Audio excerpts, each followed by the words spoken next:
name is Mila, and today we're going to be discussing and reviewing Snow Like Ashes by Sara. This book is a mix of Throne of Glass by Sarah J. Maas and A Girl of Fire and Thorns by Ray Carson. So if you like those books, I definitely read this book. In this book there are 8 kingdoms, 4 season kingdoms, and then 4 rhythm kingdoms. The season kingdoms basically are your seasons: autumn, spring, winter, summer, and then the rhythms are just other cities and kingdoms. But the problem is, there has been this big war with spring. At the time of this war, the Winterians and the people of the spring season, they weren't exactly simpatico at the moment, and there was this big war. So basically the spring decided, hey, let's go take over winter, and the winter's like, oh, they must want all our wealth. They aren't really sure what happened. Spring took over winter, and then basically winter took all of the people of winter and put them in these refugee camps, these enslavement camps, these concentration camps where they work and slave away and are beaten and treated pretty awful. It reminds me of Throne of Glass with Selena, and she's in the salt mine. In the middle of all this are 8 refugees, 8 Winterian refugees that are in the middle between like summer and autumn. They're hiding out, they're hiding from spring because they don't want to be thrown in those camps. And one of these 8 people is Mira. And Mira is a young girl, she's 16, and she's training to become this warrior. That's always what she wanted to do. She wants to fight as a refugee and help take back winter, help take back her kingdom. But it's not really her kingdom because her best friend, Mother, is the king. He is the heir to winter. But unfortunately, he can't rule it because spring's kind of taken over it right now. And basically this book follows their journey in trying to claim back their kingdom. I really love the character development in this book and also the relationships, how each character had a different relationship with another.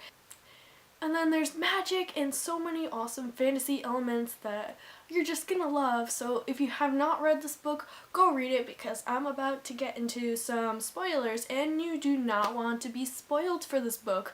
Go read it. Bye. Go away now. Okay, let's get into the spoilers. So first off, I want to start talking about the characters and their development and their relationship. And let's start with Mother. Now, I liked Mother at first. I mean, he was cool, he was nice, he was Mira's best friend, so I kind of had to like him. And then, all of a sudden, like, towards the beginning-ish middle of the book, he started getting kind of annoying and whiny, and that just kind of threw me off. But then, towards the end of the book, he really became a darker person. He became more secretive and kind of disappointed. Like, he was growing up to become this king for the kingdom. He was preparing himself mentally and physically to be able to support a new rising kingdom, to support these enslaved people that are now his people, his kingdom. But then he's like knocked backwards and saying, wait, you're not really the heir. We were just kidding. And Sir's really your father. Why would you do that to him? And after I realized all that he's been through, I realized why he's the way he is. Why he kind of pulls back from things and kind of tries to block out what he's feeling. Like Elsa. Conceal, don't feel, don't let them know. Well, now they know. Wow. But now I get it. I understand why he's the way he is, and I've accepted Mother. I mean, I like Mother now, but I really liked Mother's relationship with Mira in the beginning of the book. Towards the middle and end of the book, it started getting a little weird because of that love triangle thing going on, but I really liked how Mira and Mother really balanced each other out and supported each other. How he faked an injury so Mira could prove herself and go on that mission was just so sweet. It showed that he believed in her too, even when Sir and all the others didn't believe in Mira.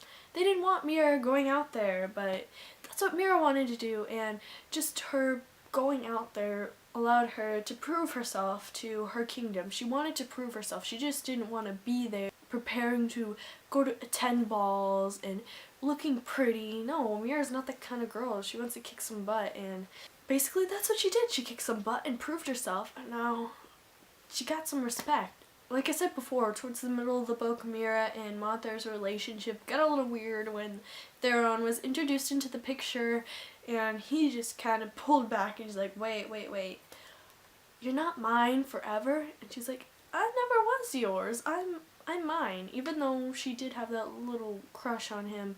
But now she's realized her stance. She wants to be who she's meant to be. She doesn't want to be there just for the purpose of someone else. She doesn't just want to get married because that's all people think she can do because she's a girl. But no, she wants to prove herself. Mira wants to be a soldier. She wants to fight. She wants to prove herself.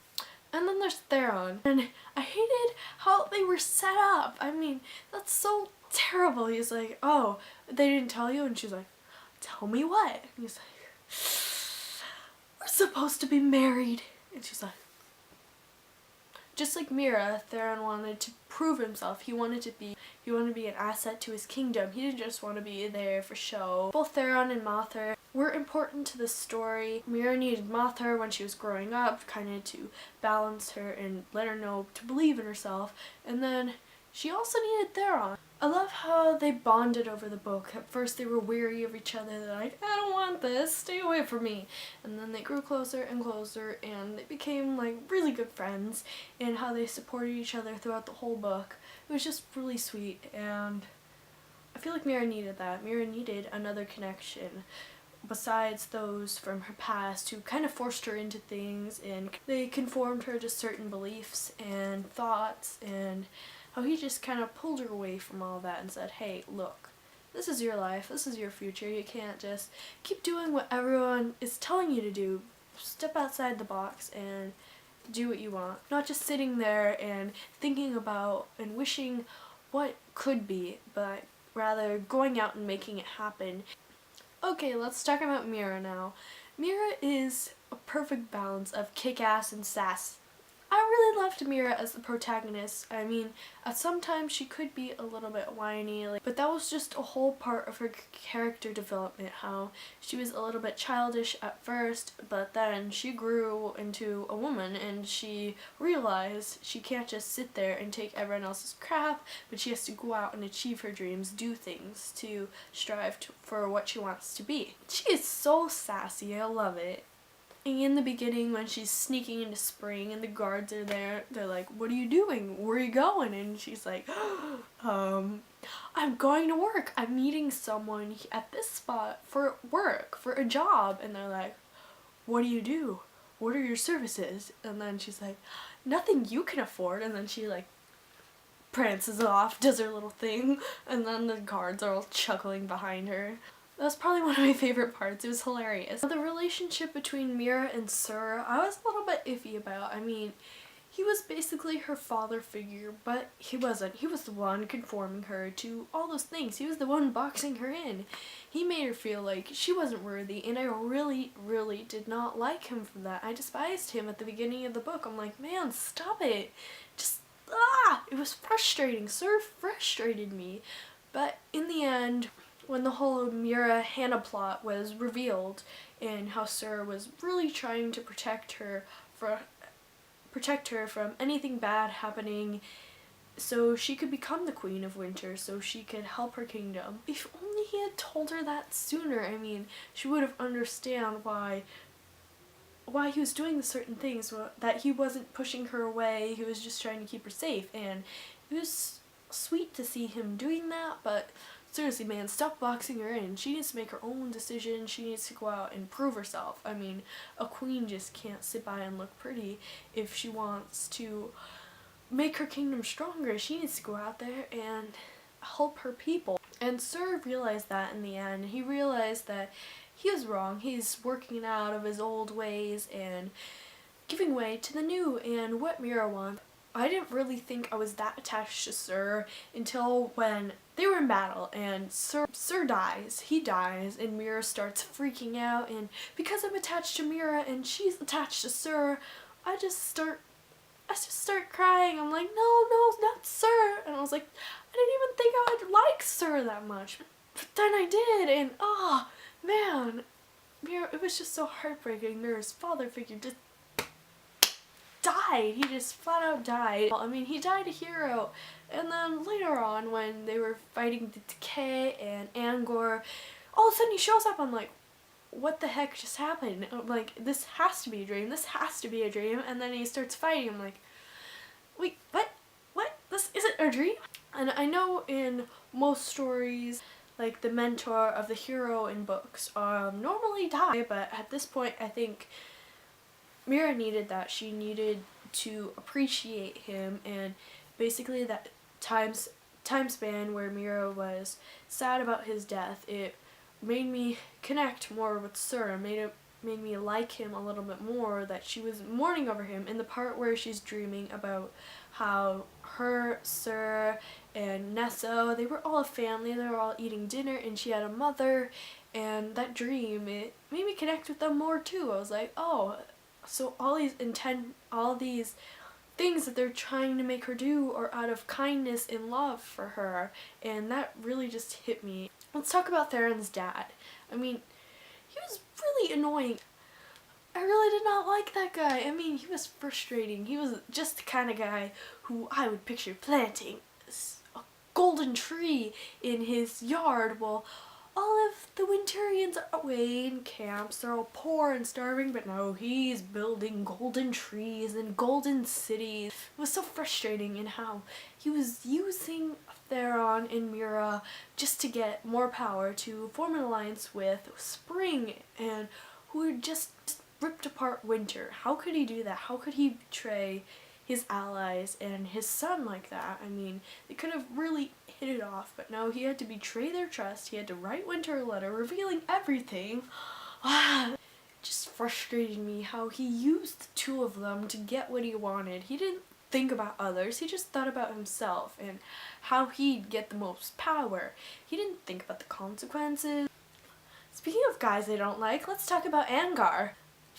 Did not like him, but the whole plot line with him and the Decay was just so awesome. I love that part, how amidst these conduits and these powerful magic items, there is this great decay. There's this dark magic that kind of just takes hold of people. You don't go to the dark magic. You don't say, hey, I need some dark magic. It comes to you, it takes hold of you, and it ruins you.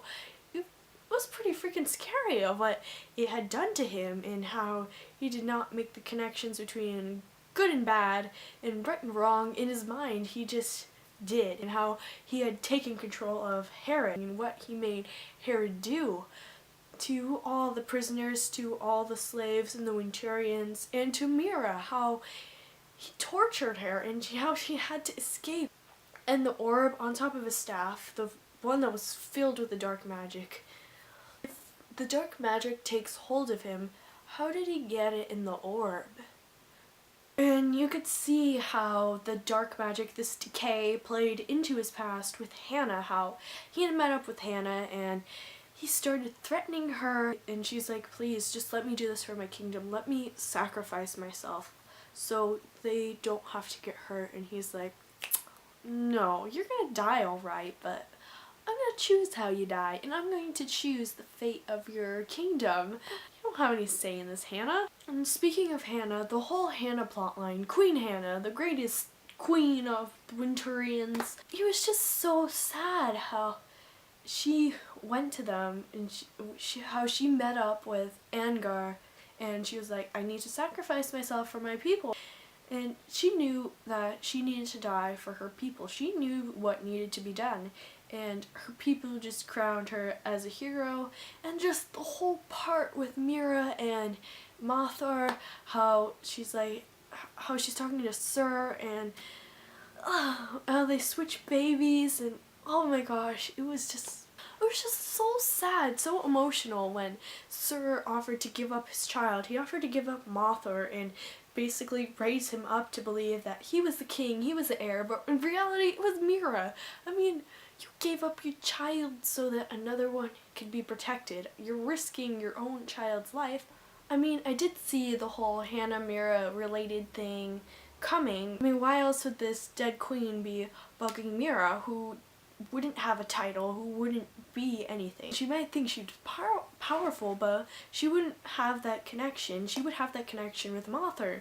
But no, it only made sense because she had the connection with Mira that she would be her mother. I did see that plot twist coming, but when Rash really unveiled that big plot twist, it was touching. I mean, I like seeing Mira and Hannah talking, and she's like, yes, I've been wanting to tell you for so long, when Mira's finally going to January and it's snowing, and then she hears Hannah's voice in her head and she's like, I've been wanting to tell you for so long, and now I finally can. I've been wanting to see you here in my kingdom, in your kingdom. This is your kingdom now. You have your own people. And just seeing how proud Hannah was of Mira was just so touching. I love that. I love that scene.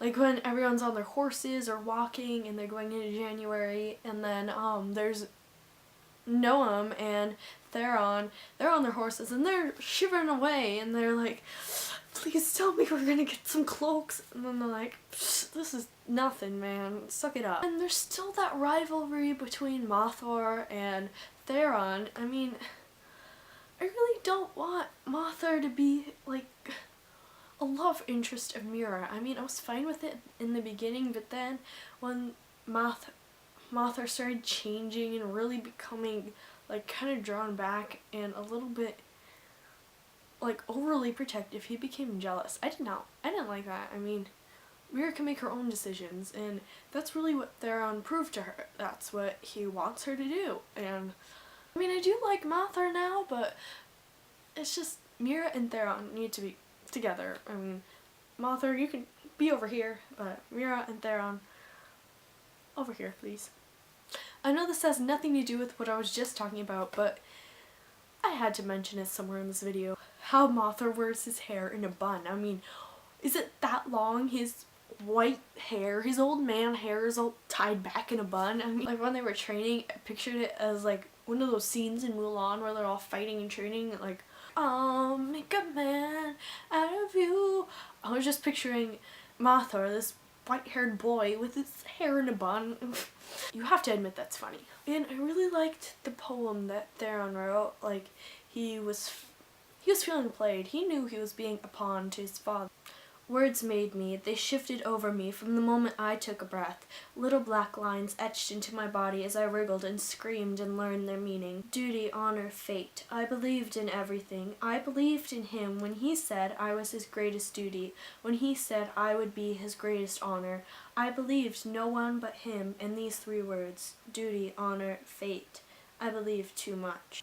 And I love how that poem just really described how Mira and Theron were feeling played. They were pawns in this game of war, in this game of power. And selfish monarchs trying to gain power. They were just little pawns of theirs. When Mira gets captured in the middle of the battle, when she gets taken and thrown into the Winterian camps, and she meets Nessa. Nessa really symbolizes her hope, and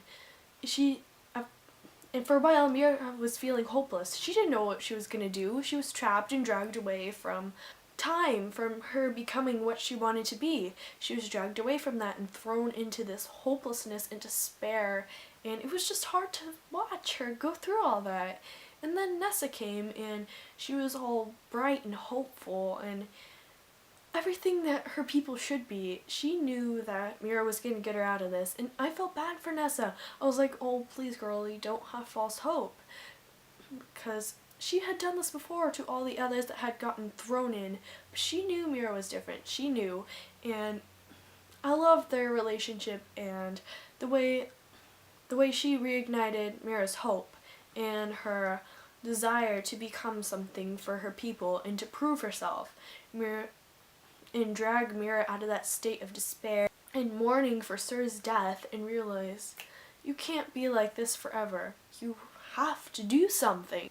And then Mira finally had enough strength and power and courage to go and fight for her kingdom, realize that this is what she was meant to do. She wanted to prove herself, now is her chance. So she goes and kicks some serious butt, and like the building collapses on top of all these soldiers, and then she goes and she charges like the strongest man, the darkest man, the man with the dark magic, the decay, Angor. I mean, how brave do you have to be to go do that? You know what he could do to you. And Nessa gave her the strength to go and do that, to go and fight for her people. So those are all my thoughts about Snow Like Ashes by Sara Rash. I apologize for all the ranting. I recently just finished this book and my feels and thoughts are a little bit askew from just finishing it. They're still raw. I mean, so much has happened in this book and I'm looking forward to the next one. It comes out this fall. The title of it is Ice Like Fire and the cover was recently revealed and it looks super cool. It's matching this theme. Except on like the winter part of it, it has another section where the season of autumn has come in. I really love how it symbolizes things are finally coming to balance. Winterians are finally gathering power and allies and they're going to take on the spring. They're going to win and good will overcome evil. And I'm really excited for it. I can't wait for the next book. I'm excited to see what happens. I really want to know what happens like right now. If I could read it right now, I would. I'd read it right now. If you liked this video, please give it a big thumbs up and in the comments below, let me know what you thought of this book. Did you feel the same way I did? Let's discuss in the comments below. So yeah, I will see you guys in my next video. Bye!